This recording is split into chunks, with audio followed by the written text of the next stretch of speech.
Bonjour, je suis Elisabeth, propriétaire des lieux depuis 2005. Je suis née au milieu des volcans d'Auvergne au milieu du siècle dernier.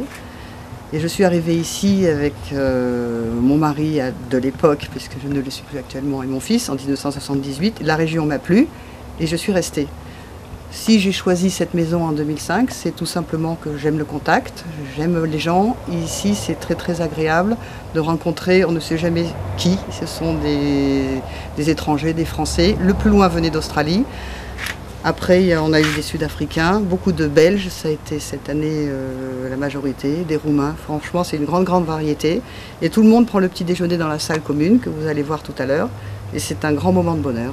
Une de mes qualités est l'adaptabilité à toutes circonstances, à commencer par les gens qui arrivent une demi-heure en disant une demi-heure avant de... Ici, on arrive avec femmes et enfants et il faut gérer les pièces, comme vous allez le voir. Il y a des modules, une personne, 3 personnes, 2 personnes. Les chambres étaient, lorsque j'ai acheté, les chambres étaient à peu près comme ça. Je les ai arrangées à mon goût personnel. C'est ce que j'aime bien quand j'arrive dans les chambres d'hôtes, avoir la patte de la personne, ce qui est beaucoup moins informel plutôt que dans une chambre d'hôtel où souvent c'est stéréotypé et fait de la même manière. C'est un autre style. Nous avons ici la personnalisation, les petits déjeuners selon les régions, c'est pour ça que je l'ai fait. Et lorsque je vais chez les autres, c'est vrai que nous échangeons souvent des commentaires dessus et c'est ce qui nous convient. On apprend beaucoup de choses en allant chez les autres et j'en ai bénéficié, comme moi j'ai fait bénéficier d'autres personnes, de petits trucs en fin de compte concernant les chambres d'hôtes. La maison est une ancienne bergerie qui date de 1909, la seule maison du quartier. Ce quartier s'appelait à l'époque la vallée des Lauriers Roses. Et tout l'espace hôte est réservé au premier étage. Le côté convivial est vraiment le maître mot des chambres d'hôtes.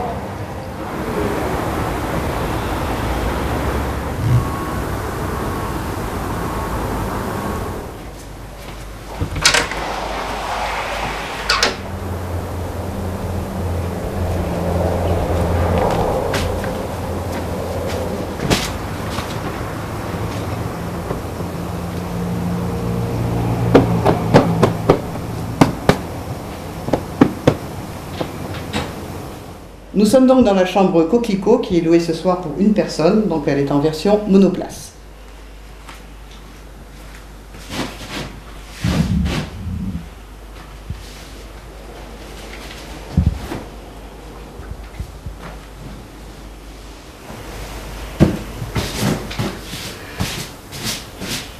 Voilà.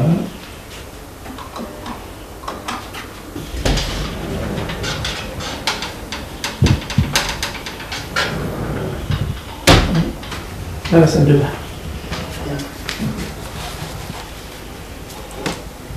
Il y a des petites gâteries pour les... Vas-y, fais les commentaires. Moi. Alors il y a une petite gâterie pour l'accueil des personnes qui viennent d'arriver, ceux qui sont un petit peu gourmands.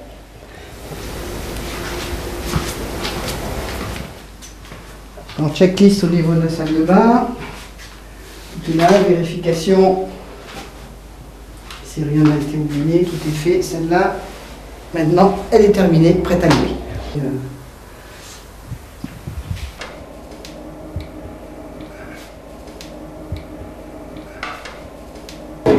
On découvre, je pense. Une petite personnalisation personnelle dans sa chambre, c'est le cas de le dire. La lumière bleue s'allume tout doucement lorsqu'on veut se lever pour aller aux toilettes sans déranger le voisin. Ici c'est bleu, dans la chambre Mimosa, les lumières sont jaunes et dans la chambre Coquelicot, les lumières sont rouges. Au revoir et bonne nuit.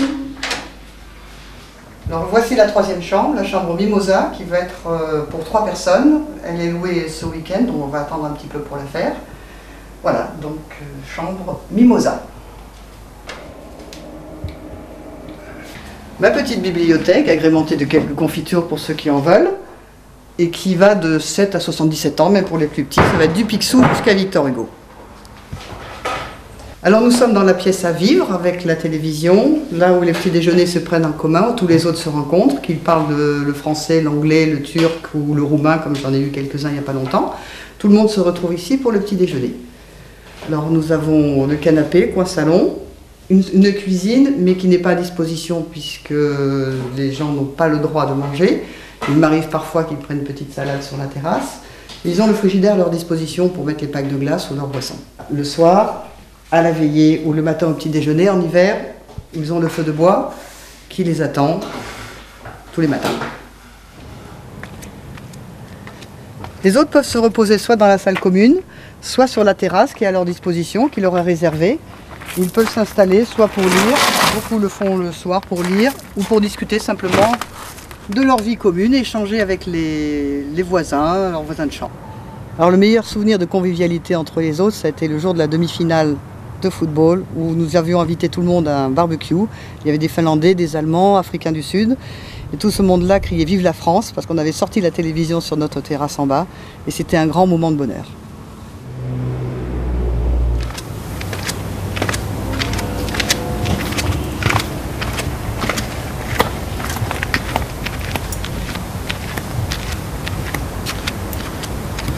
Alors après être passé devant le pin et le figuier, il y a un parking où on peut rester à 4 voitures. Donc c'est tout à fait bien pour les 3 chambres et ma voiture.